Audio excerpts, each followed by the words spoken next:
ఉమ్మడి ఆదిలాబాద్ జిల్లాలో ఖరీఫ్ సీజన్ కు సన్నాహాలు జోరుగా సాగుతున్నాయి. అయితే రైతులకు ఈసారి పంటల ఎంపిక పెద్ద సవాలుగా మారింది. ఒకే పంటను వరుసగా సాగు చేయడం వల్ల నేల సారవంతం తగ్గడంతో పాటు దిగుబడులపై ప్రభావం పడుతుంది. ఈ నేపథ్యంలో పంట మార్పిడి విధానాలను ప్రోత్సహించేందుకు వ్యవసాయ శాఖ ప్రత్యేక కార్యాచరణ చేపట్టింది. ఎల్ నీనో ప్రభావంతో ఈ ఏడాది సాధారణం కంటే తక్కువ వర్షాలు కురిసే అవకాశం ఉందని వాతావరణ శాఖ హెచ్చరిస్తున్న నేపథ్యంలో రైతులు తీసుకోవాల్సిన చర్యలపై మంచిర్యాల జిల్లా వ్యవసాయ శాఖ అధికారిని సురేఖ మా ప్రతినిధి Naresh Kumar face to face. Adilabad జిల్లాలో ఇటు రైతులు ఖరీఫ్ సీజన్ సాగుకు సన్నద్ధమవుతున్నారు. మరి ఈ క్రమంలోనే ఇటు తొలకరి పలకరించడంతో ఖరీఫ్ సాగుకు రైతన్నలు సిద్ధమవుతున్నటువంటి నేపథ్యంలో ఇటు కొంత ఇప్పుడు రైతు పంట సాగు చేసేందుకు కొంత సవాల్గా మారిందని చెప్పొచ్చు. మరి ఈ క్రమంలోనే ఇటు ఎల్ నీనో ప్రభావంతో వర్షాభావ పరిస్థితులు తక్కువగా ఉంటాయని చెప్పేసి వాతావరణ శాఖ అధికారుల హెచ్చరికల నేపథ్యంలో దీనికి సంబంధించి ఒకే పంటను వరుసగా సాగు చేయడం వల్ల భూసారం తగ్గి ఇటు పంట నష్టం ఏర్పడేటువంటి అవకాశం ఉన్నటువంటి నేపథ్యంలో వ్యవసాయ శాఖ అధికారులు ఇటు పంట మార్పిడికి సంబంధించి ఇటు అవగాహన కల్పిస్తున్నారు. మరి ఈ క్రమంలోనే ప్రస్తుతం మంచిర్యాల జిల్లా వ్యాప్తంగా కూడా ఎక్కువగా వరి పంట పైన వర్షాభావ పరిస్థితుల పైన వరి పంటను ఎక్కువగా సాగు చేస్తున్నటువంటి క్రమంలోనే ఇటు ప్రత్యామ్నాయ పంటలు సాగు చేయాలని చెప్పేసి వ్యవసాయ శాఖ అధికారులు ఇప్పటికే అవగాహన కార్యక్రమాలు కల్పిస్తున్నటువంటి పరిస్థితి ఉంది. ప్రస్తుతం మనం మంచిర్యాల జిల్లా వ్యవసాయ శాఖ అధికారి వద్ద ఉన్న వారు ఇప్పుడు మనతో పాటు దీనికి సంబంధించినటువంటి పూర్తి వివరాలు తెలియజేసేందుకు మంచిర్యాల జిల్లా వ్యవసాయ శాఖ అధికారి సురేఖ గారు మనతో పాటు ఉన్నారు. ప్రస్తుతం వారిని అడిగి పూర్తి వివరాలు తెలుసుకుందాం. మేడం చెప్పండి, జిల్లా వ్యాప్తంగా మొత్తం ఇటు ఎన్ని ఎకరాల్లో పంట సాగు చేస్తున్నారు, దీనికి సంబంధించినటువంటి పూర్తి వివరాలు ఏంటి? దాదాపుగా 3,57,000 ఎకరాలలో పంట సాగు అవుతుందని అంచనా వేయడం జరిగింది. 3,57,000లో పంట సాగు అవుతుందని అంచనా వేయడం జరిగింది. దాంట్లో 1,50,000 ఎకర్స్ వరి, 1,70,000 ఎకరాల పత్తి సాగు అవుతుందని 2026 వానాకాలానికి ఇంత పంట కావచ్చు అని అంచనా వేయడం జరిగిందండి. ప్రజెంట్ ఇప్పుడు మనకు కొంత ప్రత్యామ్నాయ పంటలు వేసుకోవాలని చెప్పేసి వ్యవసాయ శాఖ అధికారులు కూడా సూచిస్తున్నారు కదా, మరి ఎందుకు పంట మార్పిడి ఎందుకు, మరి దీనివల్ల రైతులకు ఏ విధమైనటువంటి ప్రయోజనాలు కలగనున్నాయి? ఇప్పుడు ఎల్ నీనో ప్రభావం ఉందని మెట్రలాజికల్ డిపార్ట్మెంట్ వాళ్ళు హెచ్చరించడం జరిగింది. ఎల్ నీనో ప్రభావం అంటే వస్తే ఒకటేసారి ఎక్కువ వర్షాలు వస్తాయి, అంటే అతివృష్టి అనావృష్టి లెక్క ఒకేసారి ఎక్కువ వర్షాలు వస్తాయి. లేకపోతే బ్రేక్ ఇచ్చి అసలు వర్షాలు రాకుండా ఉంటాయి అన్నట్టు. ఇదే ఎల్ నీనో ప్రభావం అని చెప్తున్నారు. దీని వలన కొంచెం ప్రత్యామ్నాయ పంటల మీద, ఆల్టర్నేట్ క్రాప్స్ మీద దృష్టి పెట్టమని మేము గ్రామ సభలలో చెప్పడం జరుగుతుంది. ప్రత్యామ్నాయ పంటలు అని అంటే తక్కువ కాల పరిమితి ఉన్న పంటలు, వరిలో కూడా 120 నుంచి 125 రోజుల పంటలు వరి రకాలను ఎన్నుకోవాలని చెప్పడం జరుగుతుంది. అలాగే పెసలు కానీ మినుములు కానీ చిన్న తక్కువ కాలం 65 నుంచి 70 రోజుల పంట ఏదైనా ఉంటే వేసుకోవాలని, కూరగాయలు వేసుకోవాలని.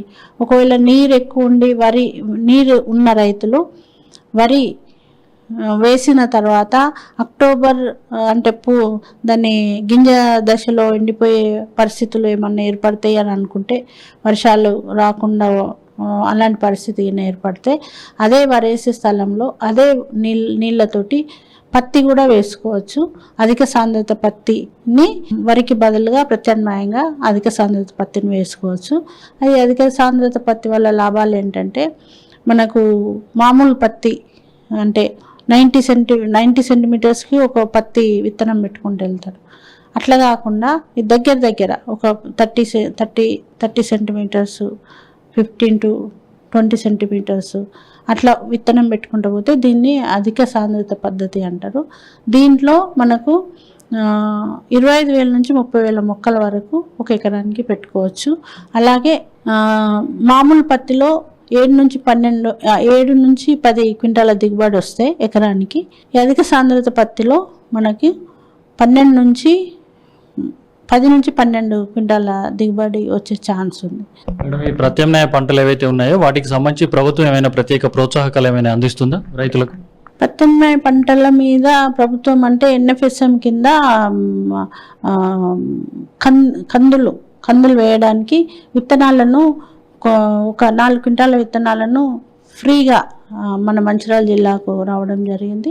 అలాగే ఒక 24 క్వింటాల విత్తనము సబ్సిడీ మీద 50% సబ్సిడీ మీద మన మంచిర్యాల జిల్లాకి ఇంకా రాలేదు.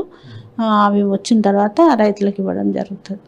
దీనికి సంబంధించి ఈ సీజన్ ఏదైతే వ్యవసాయ శాఖ అధికారులు సూచిస్తున్న ప్రత్యామ్నాయ పంటలు ఏవైతే ఉన్నాయో దీనివల్ల ఏ విధమైనటువంటి ప్రయోజనాలు ఉండబోతున్నాయి, దీనివల్ల రైతులకు లాభదాయకమైనటువంటి పంటలు ఏవి అనేది ప్రధానంగా మీరు అవగాహన కల్పిస్తున్నారు గ్రామ సభలలో? అంటే ఎల్నినో ప్రభావం, వర్షాభావం పరిస్థితులు ఉంటే పంటలు వేసి నష్టపోయే కంటే అంటే రొటీన్గా వేసే పంటలు వరి అయినా పత్తి అయినా వేసి ఎక్కువ నీళ్ళు ఉంటేనే ఇవి వస్తాయి కనుక ఇవి వేసి నష్టపోయే కంటే ప్రత్యామ్నాయంగా వేరే పంటలు వేయాలని సూచించడం జరుగుతుంది. అంటే అసలే పంటలు వేయలేని పరిస్థితులలో కొన్ని ప్రత్యామ్నాయ పంటలు వేయడానికి సూచించడం జరుగుతుంది. ఖరీఫ్ సీజన్లో రైతులకు మీరు ఇచ్చేటటువంటి సందేశం ఏంటి?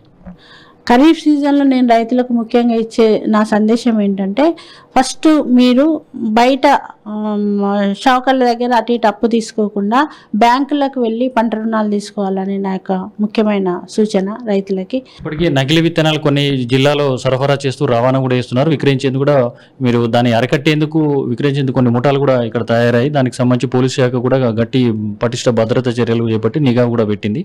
మీ వ్యవసాయ శాఖ తరపు నుంచి ఏ విధమైన తనిఖీలు చేసి నకిలీ విత్తనాల నివారణకు ఏ విధమైన చర్యలు తీసుకోబోతున్నారు?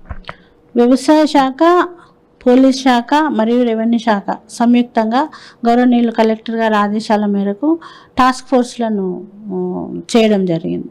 టాస్క్ ఫోర్స్ అంటే మండలంలో ఎస్ఐ గారు, తహసీల్దార్ గారు, అలాగే మండల అగ్రికల్చర్ ఆఫీసర్ ముగ్గురు కలిసి టాస్క్ ఫోర్స్ టీమ్గా ఏర్పడి వాళ్ళ మండలంలో ఏమన్నా ఇలాంటి నకిలీ విత్తనాలు కానీ నకిలీ ఎరువులు కానీ ఏమి దొరికినా కూడా వెంటనే పట్టుకుంటున్నారు, కేసు చేస్తున్నారు. మన జిల్లాలో నకిలీ పత్తి విత్తనాలు అంటే HT పత్తి విత్తనాలు, గ్లైసిల్ పత్తి విత్తనాలను 11 కేసులు ఇప్పటి వరకు, ఈ సంవత్సరం ఇప్పటి వరకు 11 కేసులు జరిగినవి. ఒక 22 లక్షల విలువైన నకిలీ పత్తి విత్తనాలను సీజ్ చేయడం జరిగింది పోలీసుల కోఆపరేషన్ తోటి. తర్వాత అన్ని జిల్లాలో ప్రతి చోట ఈ టాస్క్ ఫోర్స్ టీంలు యాక్టివ్గా తిరుగుతున్నాయి. వ్యవసాయ శాఖ అధికారుల సమన్వయంతో సంయుక్తంగా ఇటు ప్రత్యేక నిఘా పెట్టి నకిలీ పత్తి విత్తనాలను కూడా నివారించుకుంటే కట్టుదిట్టమైన చర్యలు చేపడుతున్నామని చెప్తున్నారు. రైతులు కూడా దళారులను నమ్మి మోసపోవద్దని చెప్పేసి వ్యవసాయ శాఖ అధికారులు సూచిస్తున్నటువంటి పరిస్థితి ఇది. ఇక్కడ తాజా పరిస్థితి. వీడియో జర్నలిస్ట్ మహేష్తో నరేష్, మెగా9 టీవీ, మంచిర్యాల.